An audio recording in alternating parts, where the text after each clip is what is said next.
ओम श्री गणेशाय नमः। हरे कृष्णा। राधे राधे। मैं कुसुम सिंह छत्राणी आप सभी का अपने चैनल शिव शक्ति में हार्दिक स्वागत करती हूँ। आज मैं आप लोगों को शिव महापुराण के पंचमुमा संहिता के 26वां अध्याय की कथा सुनाने जा रही हूँ। कान वचना में अनाहत नाद की क्रियाओं द्वारा सिद्धियों की प्राप्ति एवं भोग विधि वर्णन। पार्वती जी बोली, हे देव, अब आप मुझे यह बतलाइए कि काल तो सब जंतुओं के निकट ही घूमता है, परंतु इसकी मृत्यु क्यों नहीं होती। हे सबको सुख देने वाले देव, मुझ पर कृपा कर योगियों के हितार्थ अब इसी बात को बतलाइए कि इस आए हुए काल को किस प्रकार से वंचित किया जा सकता है। शिव जी बोले, हे देवी सुनो, सब जीवों का यह पंच भौतिक शरीर जो पृथ्वी, जल, तेज, वायु और आकाश से बना है, तो वह आकाश ही इन सब में व्याप्त और स्थित है। सब उसी में विलीन होते हैं और फिर आकाश से ही उत्पन्न होते हैं, जिसे ज्ञानी जन तप और मंत्रों के बल से पूर्णतया जानते हैं, इसमें संदेह नहीं है। यह सुनकर देवी ने कहा, हे प्रभु, आप तो काल के भी संहर्ता हैं, इसलिए आप यह बतलाइए कि जब आपने काल को मार दिया तब वह मरकर भस्म हो गया और उसका कहीं पता न लगा, परंतु जब उसकी स्तुति सुनकर उसको आपने फिर कृपा कर देखा तो वह उठ खड़ा हुआ। हे महेश, अब यहाँ ऐसी कौन सी वस्तु है जिससे वह काल मारा जावे। शिव जी बोले, हे देवी, इस श्रेष्ठ काल को तो देवता, दैत्य, यक्ष, राक्षस, सर्प और मनुष्य इत्यादि कोई नहीं मार सकते, किंतु जो देहधारी ध्यानिष्ठ योगी हैं वे सुख से इस काल को मार डालते हैं। सतकुमार जी कहते हैं, त्रिभुवन गुरु शिव जी की यह बात सुनकर पार्वती जी हंसकर बोली, वह कैसे।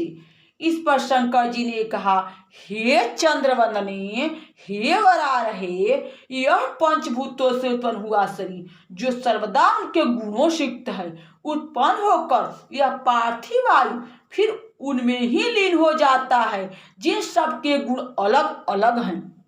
जैसे आकाश से वायु, वायु से तेज, तेज से जल और जल से पृथ्वी उत्पन्न होती है, क्रम से आगे वाले को प्राप्त होते हैं। पृथ्वी में 5 और जल में 4 गुण होते हैं, तेज में 3, वायु में 2, आकाश में केवल शब्द का 1 गुण होता है। इस प्रकार शब्द, स्पर्श, रूप, रस और गंध ये 5 गुण हुए। इन गुणों के रहते ही प्राणी मर जाता है और यही जब ग्रहण करते हैं तब मनुष्य पैदा हुआ कहा जाता है। इस प्रकार तत्वों से ही ये 5 महाभूत उत्पन्न होते हैं। योगी इन्हीं तत्वों को विचारता है। देवी बोली, हे योगिवेत्ता प्रभु, इसे योगी जन कैसे जीतते हैं, मंत्र से या ध्यान से, जैसा हो मुझे बतलाइए। शिव जी बोले, हे भामिनी, यह योग है जो श्रद्धावान, भक्तिवान, बुद्धिमान, अनास्तिक, शुद्ध और धर्मनिष्ठ को ही देना योग्य है। जब सारी प्रजा सो जाती है तब योगी दीपक रहित अंधकार स्थान में जाकर सुंदर आसन पर बैठकर श्वास रोकने का प्रयोग करे और 1 मुहूर्त तक तर्जनी अंगुली से अपने कानों को अच्छी तरह बंद कर अग्नि प्रेरित शब्द को सुने। फिर क्षण भर के पश्चात अच्छी तरह ध्यान करें। इससे ज्वर आदि उपद्रव करने वाले रोग नहीं होते। जो मनुष्य नित्य इस प्रकार 2 घड़ी तक आकार को देखता और शब्द को सुनता है, वह स्वेच्छा मृत्यु को जीत लेता है और जगत में पर्यटन करता है।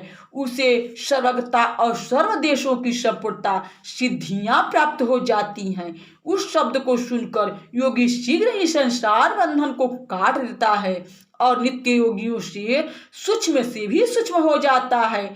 शब्द ब्रह्म की यही विधि है। जैसे धान्य का इच्छुक मनुष्य कूड़े करकट को त्याग देता है, वैसे ही योगी इस विधि से आक्षेप बंधन को त्याग देता है, क्योंकि यह शब्द वह ही परम सुखदायक, मुक्तिकारक, आग्रह और अविनाशी एवं संपूर्ण उपाधियों से रहित है। जब तक मनुष्य शब्द ब्रह्म के उस तेज को नहीं जानते तब तक उन्हें इस संसार में सदैव आना जाना पड़ता है, क्योंकि वे काल पास से मोहित और मृत्यु के वशवर्ती हैं।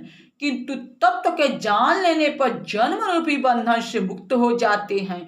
परंतु इसमें निद्रा और आलस्य रूपी महाविघ्न आते हैं, जिन्हें जीतकर सुखपूर्वक आसन पर बैठे योगी को नित्य ही इस शब्द ब्रह्म का अभ्यास करना चाहिए।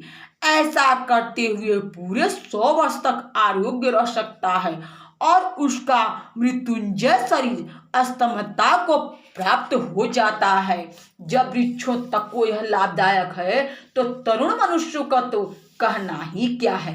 इस शब्द ब्रह्म में न ओंकार है, न मंत्र, न बीज है, न अक्षर, यह केवल अनाहत नाद है। यह उच्चारण में न आने वाला पर कल्याण रूपी शब्द ब्रह्म है। बुद्धिमान को योग्य है कि वे इसे यत्न पूर्वक धारण करे। इससे 9 प्रकार के शब्द प्रकट होते हैं और जिसे नाद सिद्धि कहते हैं। घोष, कांस्य, सिंह, घंट, बीड़ा, वंशज, दुदुम्भी, शंख और मेघ गर्जन। अभ्यासी को चाहिए कि इन 9 शब्दों को त्याग पुकार का अभ्यास करे, फिर तो वह पाप पुण्य से मुक्त हो जाएगा। योगी ऐसा ही योगाभ्यास करते हैं और वे इसे सुनकर मृत्यु के निकट आने पर भी इसी पुकार का अभ्यास ही करते हैं और यही करना ही उनको योग्य है। जो 7 दिन तक ऐसा करता रहे तो वह मृत्यु को जीत लेवे, क्योंकि जब मृत्यु विजयी शब्द उत्पन्न होता है तो उसे पाकर वह सफल हो जाता है। उस शब्द के 9 प्रकार हैं। पहला घोषनाद, जो आत्मा का परम शुद्धकारी, संपूर्ण व्याधि हरता, वशीकर्ता और आकर्षण करता है। दूसरा कांस्य, जिससे प्राणियों की निश्चल गति और विष तथा भूतग्राम आदि को बांधता है। तीसरा सिंहनाद, अभिचारक अर्थात उच्चाटन और कारण करने वाला। चौथा घंटा नाद, शिव देवाकर्षक है, जिसके द्वारा देवताओं का भी आकर्षण किया जा सकता है। फिर मनुष्यों की तो बात ही क्या है। इससे अच्छो तथा गंधर्वों की कन्याएं आकृष्ट योगी के अभिलषित मनोरथों की सिद्धियां देती एवं इस प्रकार उसके कार्य को करती हैं। पंचमी वीणा नाद है, जिसे कि योगी सर्वदा सुनता हुआ दुर्दशता को प्राप्त करता है और वंशनाद से उसे सारे तत्व प्राप्त होते हैं तथा दुदुम्बी से जरा और मृत्यु से छूट जाता है। इसी प्रकार शंखनाद से काम रूप की प्राप्ति होती है और मेघनाद से योगी की विपत्तियां शांत होती है। इस प्रकार जो नित्य ध्यान अवस्थित हो तुंकार को सुनता है उसकी समस्त इच्छाएं पूर्ण होती है। वह सर्वज्ञ, समदर्शी तथा काम रूपी होकर भ्रमण करता है और कभी भी कार्ययुक्त नहीं होता। वह साक्षात शिवरूप हो जाता है, इसमें कोई संदेह नहीं है। हे देवी, इस प्रकार यह शब्द ब्रह्म मैंने तुमसे कहा, अब और क्या सुनने की इच्छा है। यहाँ शिव महापुराण के पंचमोमा संहिता के 26वां अध्याय की कथा समाप्त हुई। बोलो शंकर भगवान की जय, मैया भवानी की जय। हरे कृष्णा, राधे राधे। भक्तजनों, यह महादेव की कथा है। कम से कम आप लोग कमेंट बॉक्स में हर हर महादेव तो लिखा कीजिए, जिससे आप सभी पर भगवान भोलेनाथ की कृपा बनी रहे।